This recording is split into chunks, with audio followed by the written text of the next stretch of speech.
In this video, I'm going to show you how to quickly turn on or off focus mode on your iPhone. That is quite simple and easy to do, so let's begin. All you have to do to enable or disable focus mode is swipe down from the top right hand corner of your device to bring up Control Center. And then if you want to enable Do Not Disturb focus mode, you can just tap here once where it says focus to enable Do Not Disturb mode, and in the same way you can toggle it off by tapping on that icon.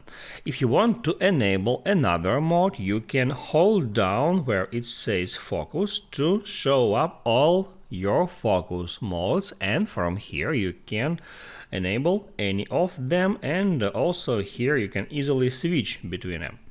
Also, you can do the same thing from your lock screen, so you can open up your lock screen and right here you can see your current focus mode. You can tap right there to show up that focus modes, and in the same way you can switch between them. I hope it helps you guys, so don't forget to like and subscribe.